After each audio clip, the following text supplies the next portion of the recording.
cada 13 minutos, um brasileiro é assassinado. A cada 15 minutos, uma pessoa morre nas estradas, ruas e avenidas do Brasil. São quase 100 mil mortes violentas por ano, que colocam o Brasil na lista dos 20 países mais violentos do mundo e entre os 10 países com maiores índices de mortalidade no trânsito. Se estes dados refletem um país violento, quando e por que criamos a imagem de que o brasileiro é um homem generoso, alegre, avesso a guerras ou a brigas? Afinal, o que Sérgio Buarque de Holanda, em seu livro Raízes do Brasil, queria dizer com a expressão de que somos homens cordiais? E em 36, quando Sérgio Buarque lançou o seu Raízes do Brasil, dizendo que nós, brasileiros, éramos homens cordiais. E a característica da cordialidade era, em primeiro lugar, a generosidade, em primeiro lugar, a nossa civilidade, destacado por todos os visitantes, a nossa característica de hospitalidade gratuita, nossa aversão a rituais, detestamos práticas rituais. E mais acrescentou Sérgio Buarque, um dos maiores historiadores brasileiros, se não o maior, em essência, diz ele, o Brasil é a terra do homem cordial, e ele insiste, cor cordis, de coração do latim, ou seja, somos a terra do coração. Isto foi interpretado primeiro como uma leitura conservadora, negando a violência ou negando a nossa capacidade de manifestar sentimentos negativos de ódio, que vão do racismo até o ressentimento social. Essa característica foi debatida durante muito tempo e o Sérgio Buarque sempre diz que ele quer dizer que somos cordiais. Cordiais significa, em primeiro lugar, que nós agimos pelo coração, inclusive quando odiamos. Nós agimos pelo coração. O nosso ódio também é cordial. O nosso ódio age passionalmente, age pelo coração. É fácil entender que, ao escrever esse livro em 36, Sérgio Buarque estava dialogando com o país onde ele tinha estudado, a Alemanha, com ele tinha conhecido o início da ascensão da barbárie nazista em 33. Ele via um mundo onde a Itália estava invadindo a Etiópia há pouco, onde a Alemanha tinha quebrado pela primeira vez o Tratado de Versailles, e onde a manifestação do ódio encontrava eco em todos os governos do mundo, inclusive no Brasil. A década de 30 é uma década de ódio profundo, intentona comunista no Brasil, respondida com mão de ferro pelo governo Vargas e usada como justificativa depois para o fechamento do Estado Novo. O mundo ao redor era profundamente voltado ao ódio e o Brasil parecia, distante da guerra neste momento, uma ilha de prosperidade ou uma ilha de estabilidade, e era possível dizer que, comparado aos vizinhos, especialmente comparado ao que ocorria ao redor no mundo, como a Alemanha nazista, Itália fascista, havia uma questão de ódio profundo. Mas isto parecia ocultar o fato de que nos desenhos de Debré, no início do século XIX, na repressão do século XVII ao quilombo de Palmares, ao fato de que quando se mata zumbi de forma tão infame, ou seja, se mata inclusive costurando seu pênis dentro da boca, manifestando um ódio profundo, violento e agressivo contra a rebelião escrava, na própria instituição da escravidão, que Debré representa escravos sendo maltratados pelas ruas, nessa instituição que nos acompanhou por quase 3 séculos e meio, havia uma característica de ódio surdo, que às vezes se manifestava como em Salvador em 1835, na forma de uma explosão urbana e de um risco que a gente chamava no século XIX de haitianismo, ou seja, de um dia os negros levantarem e derrubarem essa ordem injusta, dura e absolutamente não desejada por eles. Quando houve a repressão a Canudos com 4 expedições, sendo a última, única vitoriosa, a maneira com que se executou praticamente todo o arraial, lembrem que Canudos chegou a ser a 2ª maior cidade da Bahia, quando se desenterra o corpo de Antônio Conselheiro, recentemente falecido, quando se leva as cabeças dessas pessoas para Salvador, quando se faz esse gesto, inclusive quase que de enterro da memória dessa violência, ao fazer depois uma represa que vai cobrir a cidade sagrada de Canudos, havia um ódio que Euclides da Cunha notou como se ele fosse do sertão, ao dizer que havia um encontro entre o Brasil do litoral civilizado do século XIX com o Brasil antigo, violento. Como se o ódio não fosse característico do Brasil, mas característico dos grotões, característico do fim do mundo, característico dessa expressão rural deste Hércules Quasímodo, como ele chama o camponês. Mas se nós imaginarmos que na Guerra do Contestado, poucos anos depois, em plena República, no século XX, se usa inclusive aviação para bombardear território brasileiro e gente brasileira, que a repressão ao contestado é de uma violência imensa e ainda não inteiramente avaliada no Brasil. Quando se reprime o cangaço, ele já em si um momento de violência, porque os cangaceiros não eram hippies pacifistas e anarquistas que passavam distribuindo papoulas e tulipas pelo interior, e a repressão, especialmente ao bando de Lampião, de Corisco, é uma repressão que representa inclusive decapitação das pessoas. E levar essas cabeças para o Instituto Nina Rodrigues, para estudar, como se dizia no século XIX, a frenologia, para estudar onde estava o mal dentro dessas cabeças. Na verdade, essa discussão sempre parece refletida num dos grandes preconceitos da história do Brasil. Vocês devem lembrar da escola, devem lembrar como professores ou alunos, e aqui vários são professores, que não aparece a expressão guerra civil em toda a história do Brasil. Nós não utilizamos a expressão guerra civil quando o Rio Grande do Sul, meu estado natal, se separa por 10 anos do Brasil. Não utilizamos guerra civil na cabanagem, não utilizamos guerra civil na Sabinada, não utilizamos na Balaiada, não utilizamos na Revolução de 32 de São Paulo. Todos esses movimentos são revoltas regenciais, movimentos constitucionalistas, são abriladas, são movimentos liberais. Nunca guerra civil. Guerra civil é coisa de argentino. Argentinos fazem guerra civil como antes de Rosas. Guerra civil é coisa da Colômbia e sua Guerra dos 1000 Dias. Guerra civil é coisa de gringo norte-americano, que entre 1861 e 65 levou à morte mais de 600 mil pessoas. Nós vivemos agitações, nunca guerra civil. Ora, se guerra civil é a guerra entre pessoas do mesmo país contra o mesmo país, nós temos vivido sistematicamente episódios de guerra civil, inclusive disfarçadas ou iminentes, como na campanha da legalidade, ou nas reações, ainda que fracas, ao golpe militar de 64. Vivemos sempre na linha da guerra civil. Vivemos com frequência a guerra civil. E há quem diga que, em vários sentidos, a periferia de grandes cidades é, de fato, uma guerra civil em curso. Porque é uma característica do Brasil evitar tocar na violência. Se vocês supuserem que o trânsito brasileiro matou, segundo cálculos oficiais, nos últimos 8 anos, mais de 250 mil pessoas. E a guerra do Vietnã, ao longo de 12 anos, matou 58 mil norte-americanos. Mas a guerra do Vietnã é violenta, o trânsito não é. Se vocês imaginarem que nós matamos quase um Vietnã por ano nas ruas brasileiras, a questão crucial da história brasileira é que a violência é do outro. Ou é do sertão de Antônio Conselheiro e não de mim, na capital, na época Rio de Janeiro. A violência é de cariocas, não de mim. E se eu for paulista, a violência é de São Paulo, não de Campinas. E a violência é sempre a do outro. A violência nunca é minha. A violência jamais ocorre comigo. Ela é sempre um espanto, ela é sempre inexplicável. Ela só tem sentido no outro. Ela só tem sentido longe de mim. Então a primeira constatação que eu faço é que, por incrível que pareça, nós somos um povo profundamente pacífico, cercado de gente violenta fora da minha comunidade.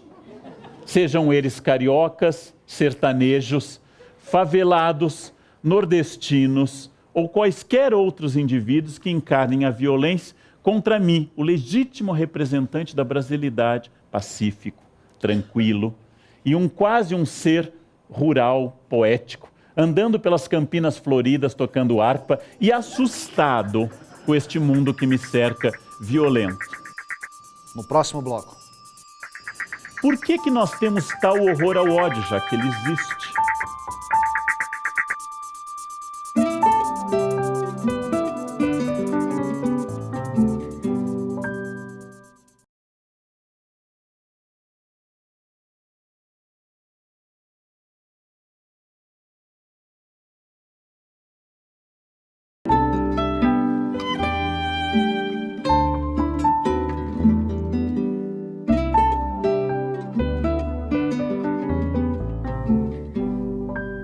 A história do povo brasileiro mostra que temos muita resistência em lidar com o ódio. Não assumimos que fizemos e fazemos guerras. Não declaramos que há preconceito e racismo e a violência é sempre do outro. Será assim? O que isto oculta ou revela? Nós temos indicativos muito fortes e concretos de ódio de toda espécie, raciais, historicamente raciais. Temos ódios econômicos, sociais e políticos, latentes e às vezes que explodem em movimentos. Temos uma generalizada e paralela incapacidade de perceber o ódio em nós e uma capacidade profunda de notá-lo no outro. Se tivéssemos conosco, isso já é denunciado desde os grandes filósofos gregos até o Evangelho, se tivéssemos conosco o mesmo rigor que temos com os outros, o mundo seria outro. Mas também construímos paralelo a isso que há lugares sem males. Os livros didáticos, tanto a esquerda como a esquerda idealizando o futuro possível e a direita idealizando um passado improvável, tanto a esquerda e a direita nos prometem, em meio a profundos gestos de ódio e revolução, que houve momentos ou haverá momentos que, se voltarmos a eles ou construirmos, serão momentos perfeitos como o mundo indígena. Quando falamos, dotados de um senso crítico, não de todo errado, que Cabral invadiu o que viria a ser a Bahia, é verdade. Mas nos esquecemos que aqueles índios ali haviam invadido aquela costa e devorado os povos sambaqui que ali moravam antes deles. É verdade que a presença portuguesa é de uma violência, de um genocídio impressionantes. Haja vista que a costa brasileira fica quase despovoada por completo em poucos anos. Mas não se deve construir em oposição a esta violência a ideia de que aqui habitavam indígenas que cantavam poemas árcades e andavam para lá e para cá também em felicidade absoluta. Esta é uma fantasia construída por Montaigne quando escreve seu ensaio sobre os canibais, ou seja, no seu livro de ensaios, que é o livro primeiro.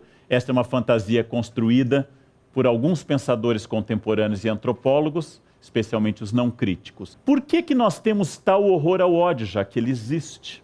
Por que nós temos resistência a reconhecer que o ódio é onipresente e universal, tirando nossa família, nosso condomínio, como já identificado, e nossa cidade? Talvez pela nossa formação dominantemente cristã. Apesar da importante presença de outras religiões, o Brasil é dominantemente um país ainda cristão. E nós aprendemos no Sermão da Montanha, capítulos 5, 6 e 7 de Mateus, que são bem-aventurados os pacíficos. Aprendemos com Dante o quadro dos iracundos, os que odeiam, os dotados de ira, como um pecado capital. A ira é um pecado capital. A ira nos condena ao inferno. Os pacíficos herdarão o reino de Deus. A raiva desfigura as pessoas. Perdoar é absolutamente uma necessidade e um impositivo cristão, ainda que naturalmente seja uma utopia permanente. Poderia ser também ilustrado sempre pela imagem dominante no Brasil de um pensamento conservador. Já que ódio remete à revolução e agitação social, já que ódio remete a mundo de ponta cabeça, expressão de Christopher Hill, já que ódio remete a essas coisas, nós deveríamos então representar o Brasil como um quadro cor-de-rosa, como um quadro como aquele que tantas vezes se acusa Gilberto Freire, às vezes injustamente, às vezes com justiça, de um país muito harmônico. Uma das características do pensamento crítico é ter destacado sempre a profunda violência da existência humana. E do pensamento conservador foi ter destacado a linearidade pacificadora desta sociedade construída desta forma. Ora, se é fácil entender por que é que nós evitamos falar no ódio, e porque temos horror a falar no ódio, se temos horror inclusive a falar nas coisas mais elementares destas raivas, difícil entender porque ele permanece, porque é uma sociedade marcada por tanta dissensão. É possível pensar num sentido mais amplo a resposta clássica e bastante linear que eu vou dar, perdoem-me os filósofos, dos três grandes pensadores que tentaram definir natureza humana. Hobbes, a partir da obra O Leviatã, como o estado da guerra de todos contra todos. Somos naturalmente violentos. Não nos matamos porque há repressão e poderes maiores. Somos naturalmente voltados à violência. Já, por exemplo, Rousseau, que vai estabelecer que somos absolutamente inclinados à bondade, à tranquilidade e à vida pacífica.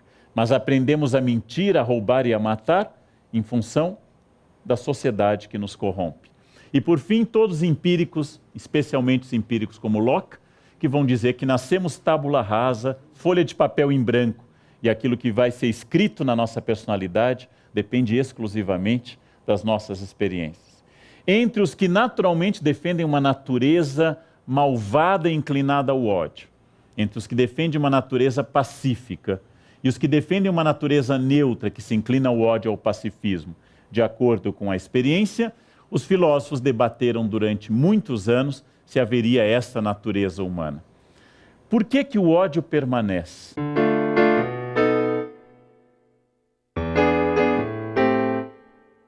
A Bíblia nos dá uma pista muito ambígua, mas muito interessante. É uma prática da religião judaica antiga, quando ainda havia sacrifícios, de que se levasse um bode ao templo. Este bode fosse jogado sobre ele todos os pecados do povo num dia específico. E o bode encarnasse todos esses pecados e depois fosse abandonado no deserto para morrer como um bode expiatório, que na tradição talmúdica seria recolhido por um anjo pervertido. O bode expiatório, curiosamente, uma expressão da Bíblia judaica, do Antigo Testamento, vai ser quase que curiosa e dialeticamente o papel que o povo judeu vai ter com frequência na Europa, de bode expiatório. Ou seja, algo vai mal, matem os judeus. A peste negra, eles envenenaram os poços. Nós temos um problema, a Alemanha perdeu a guerra, Primeira Guerra, judeus foram os responsáveis. Os judeus seriam a encarnação irônica deste conceito, também judaico, de bode expiatório. E a tragédia que se abateu sobre o povo judaico como bode expiatório de todas as mazelas humanas é uma característica que nos acompanha desde um famoso pogrom de um massacre em Alexandria no século III a.C. Na verdade, o ódio, como bem perceberam os nazistas, apesar de todas as suas limitações, da sua violência estrutural, que o ódio é o elemento mais fácil para unir um grupo. Na minha experiência de professor, as salas de aula são divididas em grupos incomunicáveis e mutuamente hostis, que se agrupam por renda, forma física, melanina e opção sexual em grupos mais ou menos definidos na sala. Não se falam, não se gostam, riem quando um entra e debocham uns dos outros. Eis que um professor dá nota baixa e se torna um inimigo de todos. Imediatamente as panelas de pressão rompem o lacre e todos dão as mãos contra aquela besta do Apocalipse que os prejudicou. E um emenda a fala do outro, porque agora eles têm o que odiar em comum. E tendo alguém aqui odiar em comum, nós somos todos irmãos. É muito difícil amar em comum. Nós tentamos, nós nos esforçamos, mas é difícil amar. Agora, odiar é uma delícia. Odiar é uma facilidade. Inimigos dão a nossa identidade. Não há importância alguma, de fato, que eu vença com o meu time. Importante eu poder encontrar o do time adversário e jogar isso na sua cara. A derrota dele é mais deliciosa que a minha vitória. Não optamos por um time, por amar nosso time, mas por odiar outro. O ódio e o bode expiatório nos fazem lembrar o pensamento do grande Tácito na Roma clássica, que dizia que os homens apressam-se mais a retribuir um dano do que um benefício, porque a gratidão é um peso e a vingança é um prazer. E ele chega a nos recomendar, na esteira que depois Rochefoucauld vai dizer, o duque azedo Rochefoucauld vai dizer no século XVII, é mais fácil fazer o mal do que o bem, porque o bem tem que ser retribuído e é um sacrifício porque nos humilha. Se você me emprestou dinheiro, se você me ajudou, se você me ouviu, você será sempre a testemunha da minha fraqueza, que eu não tive dinheiro suficiente, que eu fui fraco a ponto de chorar, ou fui traído e fui chorar minhas mágoas corníferas com você. E você sempre será a memória dessa dor. Mas se você me fez um mal, eu tenho um motivo para viver e para acordar. E quando eu penso em descansar, eu penso, mas ele ainda respira. E eu preciso lhe atacar. Porque o ódio me torna superior a você, já que foi você que me atacou. Enquanto que a gratidão me torna inferior a você.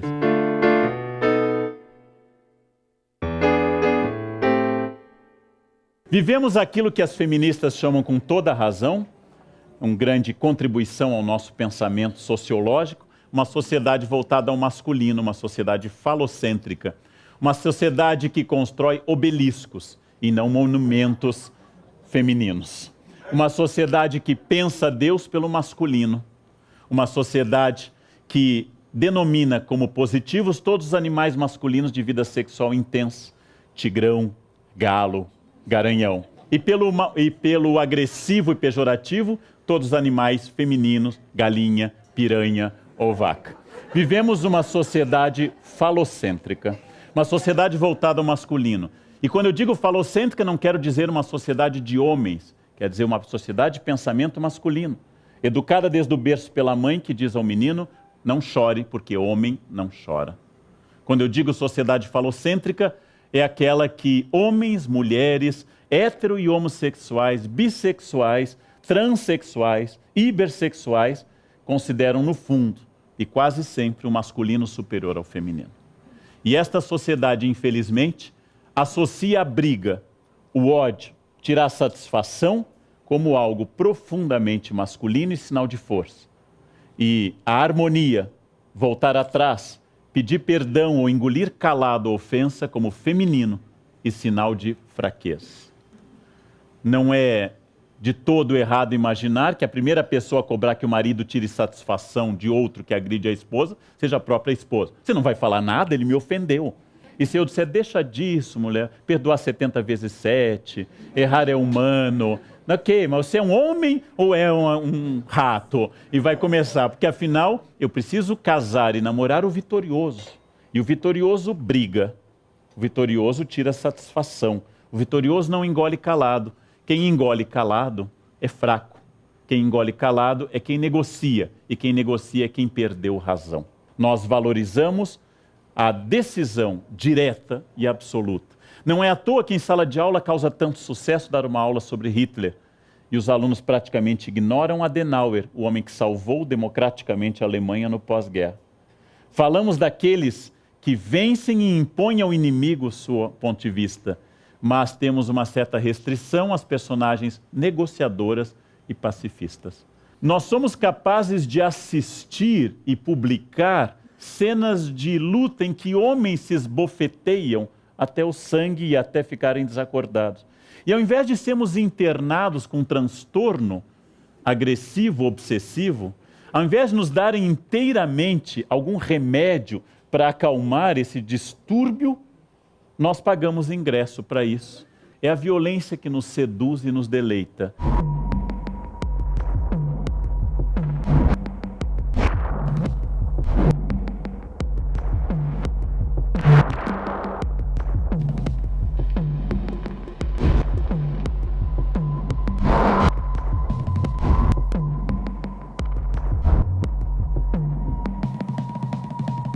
Nós temos um deleite pela força e pela violência. E somos capazes de noticiar grandes desmatamentos, com toda razão, mas incapazes de denunciar ou anunciar florescimentos. Ou simplesmente cenas pacíficas, né? Mas madrasta joga enteada pela janela sob os olhos do pai, e isto ocupa a nossa atenção por uma década inteira. Que significa que nós resistimos, não gostamos, temos uma natural resistência ao bem e ao pacifismo. Cria-se um paradoxo. O ódio é feio. Assumi-lo é um horror. Acusar alguém de estourado ou iracundo, palavra mais sofisticada, é acusar alguém de ser desequilibrado. Essa pessoa deve fazer pilates, deve tomar mais chá, deve tomar florais de Bach, de Beethoven, deve fazer algo que o acalme mais. Esta pessoa precisa se reequilibrar. Mas, com frequência, entendemos que a violência e o ódio estão ao lado, na torcida do outro, no vizinho, no síndico, na esposa ou no marido, no namorado ou na namorada, nos filhos que me respondem com agressividade, enquanto eu sempre falo, sou seu pai. Você precisa olhar a realidade, eu te amo, meu filho. Filho, mas eu sou seu pai, meu amor. Somos sempre um monumento pétreo ao equilíbrio. salvo sempre quando não somos. Matamos por ódio. Matamos, como em outros países, como na Inglaterra, em torcidas. Matamos pela vitória ou pela derrota de um time. Sinal de uma patologia profunda. Sinal de um desequilíbrio absurdo, ou pior, dentro do espírito que guiou a curadoria do Pondé para esse encontro, não dentro de uma patologia, mas dentro de uma naturalidade absoluta. Matamos quase sempre. Arre, estou farto de semideuses. Onde é que há gente no mundo? O que Fernando Pessoa quis dizer com isso? No próximo bloco.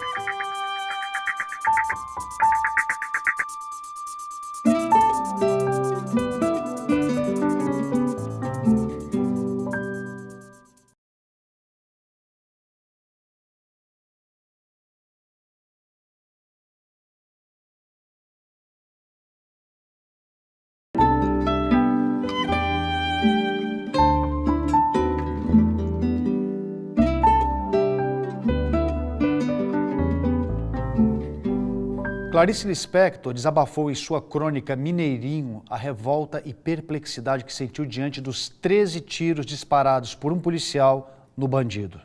Esta é a lei. Mas há alguma coisa que, se me fez ouvir o primeiro tiro com alívio de segurança, no terceiro me deixa alerta. No quarto, desassossegada. O quinto e o sexto me cobrem de vergonha. O sétimo e o oitavo eu ouço com o coração batendo de horror. No nono e no 10º minha boca está trêmula. No 11º eu digo em espanto o nome de Deus. No 12º chamo meu irmão. O 13º tiro me assassina, porque eu sou o outro. Porque eu quero ser o outro. Temos que entender duas coisas, que é um ódio generalizado.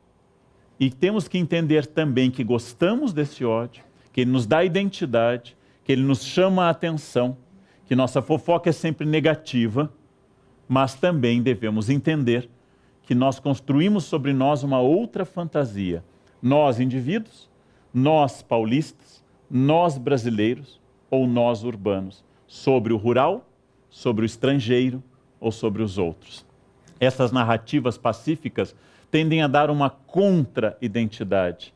A função, lembrando a teoria Foucaultiana, a função do hospício não é colocar os loucos lá dentro, desde que se inventou esse espaço, reformado depois pelo Dr. Pinel.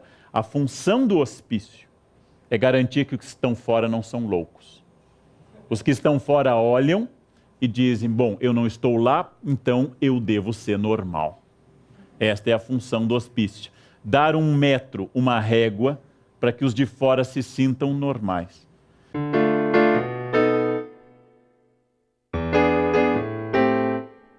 Temos um discurso de horror ao pretenso ódio externo, seja ele xiita no Irã, seja ele de fundamentalistas de toda a espécie, seja de terrorista, seja do que for.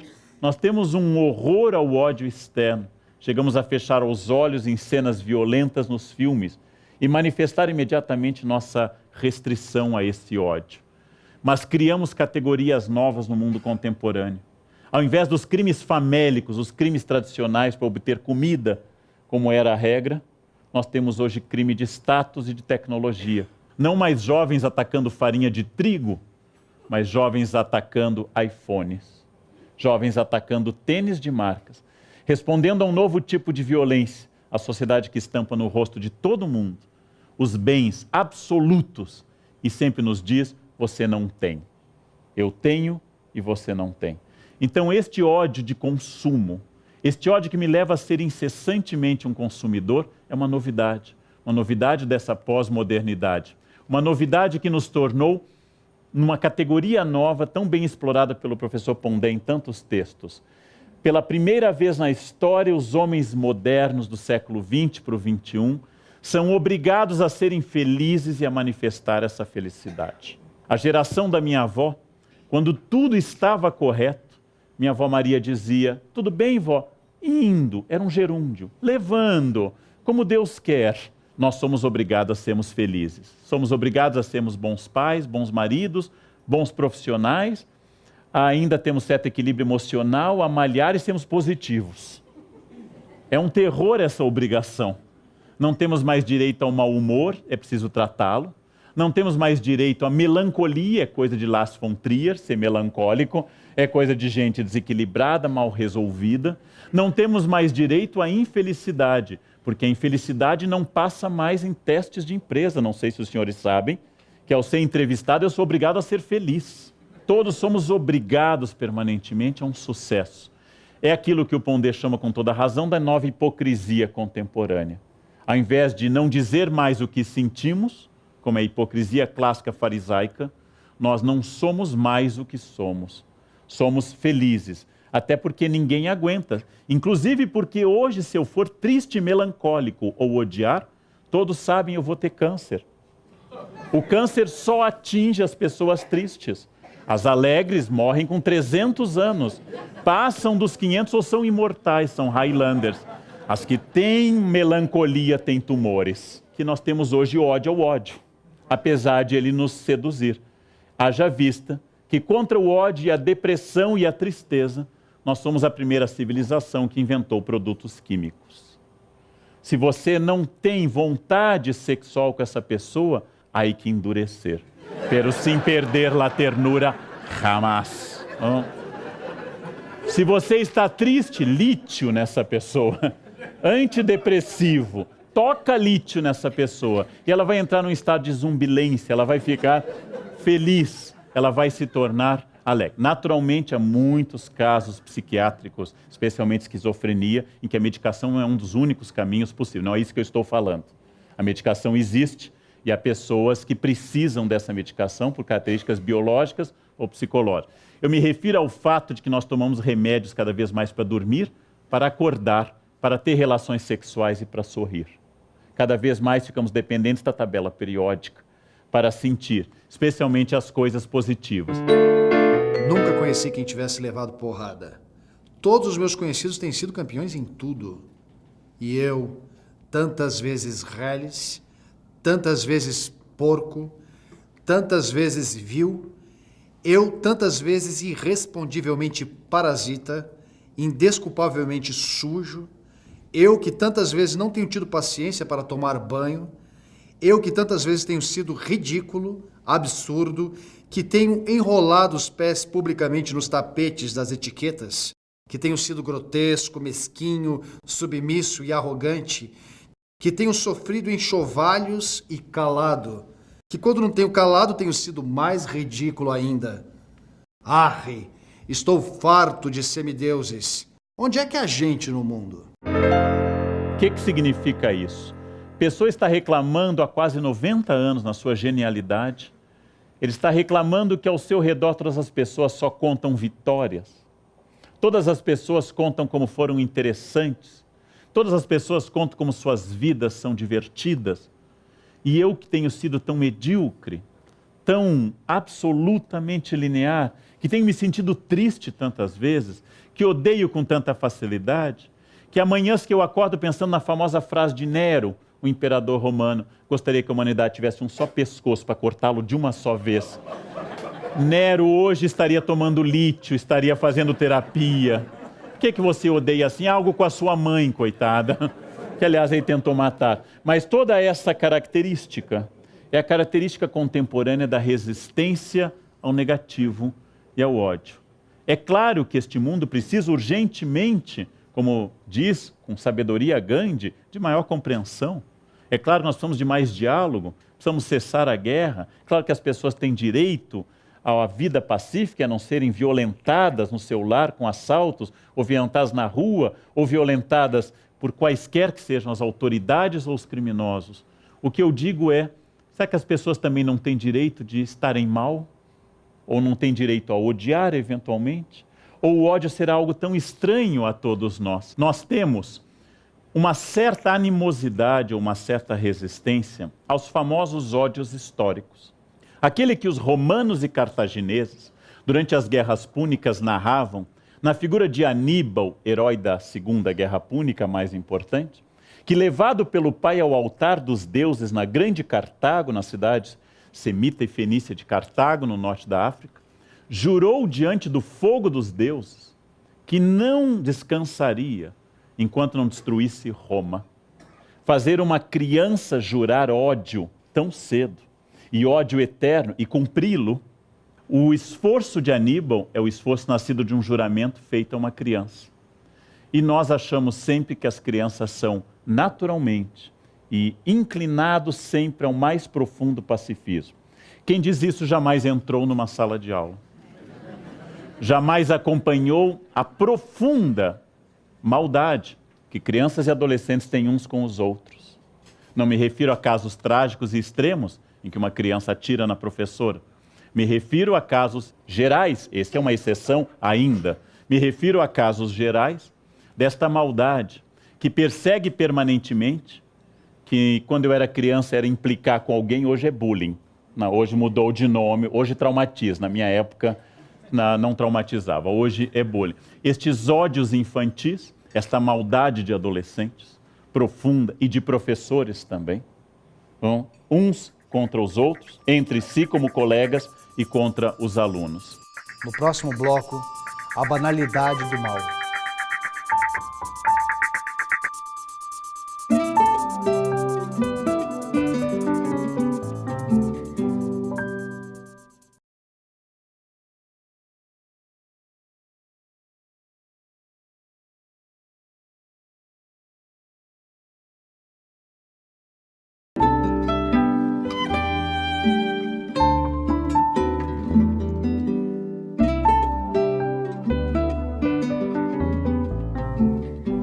Nós estamos vivendo uma revolução de paradigma, revolução descrita ou prevista muito antes disso, talvez no Manifesto Comunista de Marx, que continua, junto com tantos outros, sendo um autor indispensável para entender o mundo contemporâneo, que dizia no seu manifesto que tudo que é sólido desmancha no ar, que esse é o mundo da modernidade e que ele atribui esse dinamismo à burguesia no século XIX. Nós vivemos uma mudança tão grande e o mundo muda tanto de sistemas. Então é estranho para mim, educado num sistema, acompanhar um outro sistema. Nós estamos numa mudança de paradigma, que as pessoas têm acesso, esse acesso é total e imediato. Não ainda temos capacidade de ter distanciamento desse paradigma para poder analisá-lo. Então acho sim que nós estamos numa mudança muito rápida, talvez a mais rápida que já tenhamos tido na história, mas algumas lógicas simplesmente se repetem. O capitalismo cria obsolescência para criar mercado. Criar obsolescência para criar mercado é uma estratégia que Adam Smith descreveu na Riqueza das Nações. Não é nenhuma novidade. Algumas coisas são muito novas. Acho, de fato, que nós estamos diante de uma revolução da informação, para o bem e para o mal. Esta revolução da informação tem que transformar, em primeiro lugar, a escola, que continua ensinando, como no século XIII, uma pessoa fonte de conhecimento e outras receptoras de conhecimento. A escola é muito reacionária à mudança.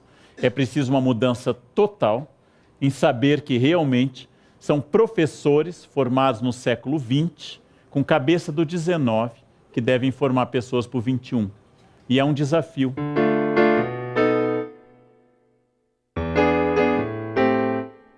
Há muito pouco tempo atrás havia grandes utopias. Quando eu era estudante de história, os continentes ainda estavam bem unidos, depois começaram a se afastar.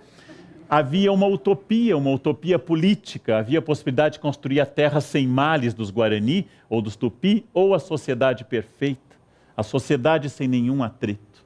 Essa utopia religiosa ou socialista, que ainda floresce com força naqueles lugares que essa utopia costuma florescer ainda, Coreia do Norte, Cuba, diretório acadêmico da área de humanas, esses lugares em que a utopia socialista floresce ainda com intensidade, em breve só diretório acadêmico da área de humanas. Estes lugares, todos, ofereciam, isto era muito importante, um modelo de sociedade perfeita, que era o estado do bem-estar, como na Noruega ou na Suécia, no capitalismo, ou as sociedades comunistas perfeitas. O problema é que esses paraísos nunca existiram. Na Noruega as pessoas se matam e são terroristas, mesmo sendo loiros e cristãos. Nas sociedades perfeitas, O ódio continua existindo. O suicídio infantil é altíssimo no Japão e na Suécia. Ou seja, à medida que essas utopias diminuíram, o que aconteceu? Os pequenos ódios cotidianos afloraram com uma força inédita. Os ódios pequeno-burgueses, independente da renda das pessoas. A pequena burguesia é um estado de espírito. É aquele que comete o pecado essencial do pequeno ódio, que foi definido em todas as culturas, mas particularmente na cristã, como a inveja. Aquilo que Tomás de Aquino chama de a tristitia alienum bonum, a tristeza pela felicidade alheia. Eu posso tolerar com grande resignação a dor alheia. Eu posso me solidarizar com o câncer dos outros, mas não me venha contar sucessos. A inveja é uma manifestação clara, diferente da cobiça, que é a vontade de ter o que você tem. A inveja é a tristeza pelo que você tem e não querer para mim. Por isso que não existe inveja boa. A inveja é a expressão clara desses pequenos ódios. Após a Segunda Guerra Mundial, Adolf Eichmann foi julgado em Israel e condenado pelos crimes de genocídio e tortura contra os judeus. Ao acompanhar o julgamento, Hannah Arendt observa que ele não apresentava culpa e não se mostrava um monstro cruel. Ele se achava inocente e cumpridor de seu dever, pois apenas obedecia a ordens. Hannah Arendt escreveu no livro Eichmann em Jerusalém essa expressão: o mal não é extraordinário, o mal não está inteiramente fora das pessoas, o mal não é um monstro, o mal não tem os olhos verdes com que Shakespeare definiu o demônio do ciúme. O mal é banal, o mal é comum, o mal é presente, o mal está em muitos lugares, o mal está mais disseminado, porque Eichmann, diz ela, não era um homem particularmente ruim, era um bom pai de família, como vários assassinos. Hannah Arendt nos faz pensar numa questão muito curiosa, que na mitologia, tanto na Odisseia como na mitologia da ninfa Calipso, uma das entidades, uma das Nereidas, que habitava uma ilha que hoje se identifica, grosso modo, como uma das ilhas do arquipélago de Malta, Calipso recebeu um náufrago famoso, Ulisses, Odisseus em grego, e Calipso se apaixonou por Odisseus, e Calipso oferece a ele uma ilha perfeita. Eis que Ulisses fica na ilha vários anos. É o lugar paradisíaco.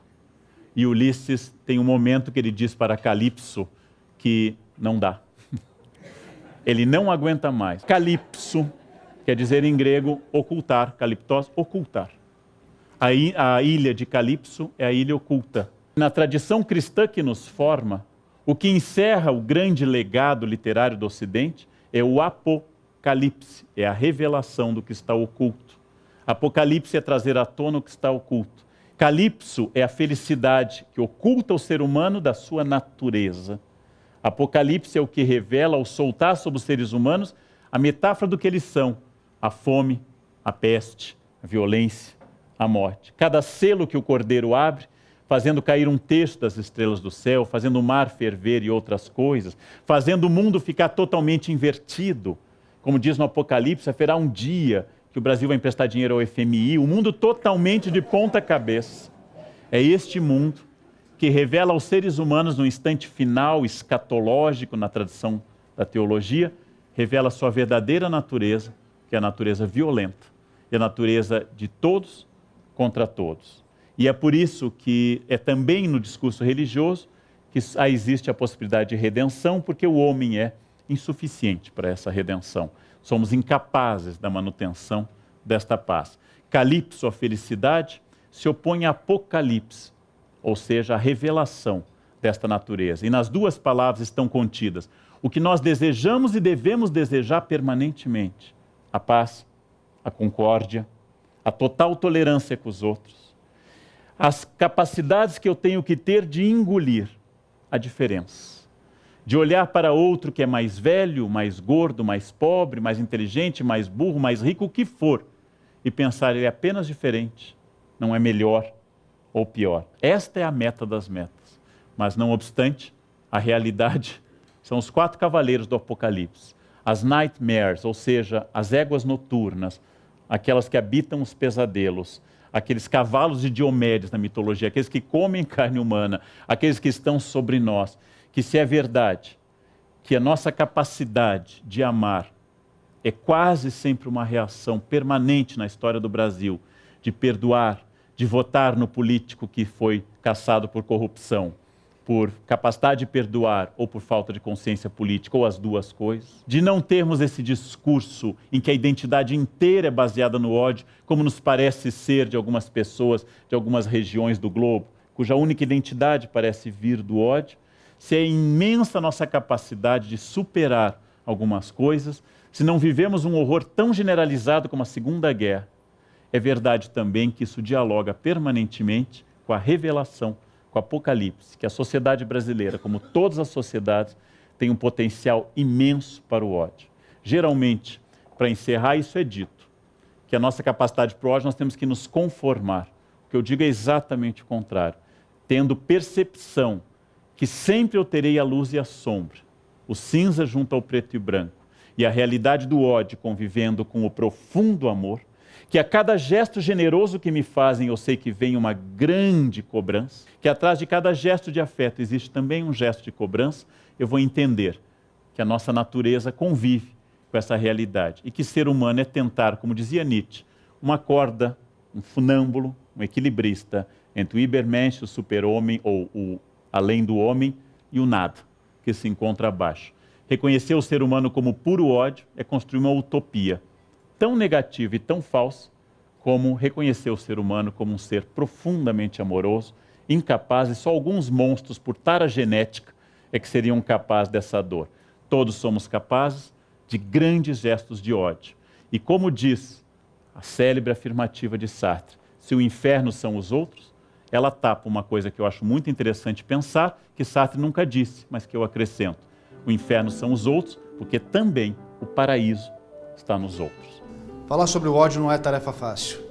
Por isso o programa de hoje trouxe o historiador Leandro Carnal, que mostrou o quanto ele está presente em nossas vidas e ausente de nossas reflexões. Para assistir a esta palestra na íntegra, acesse o site da CPFL Cultura e participe do Café Filosófico. Tchau!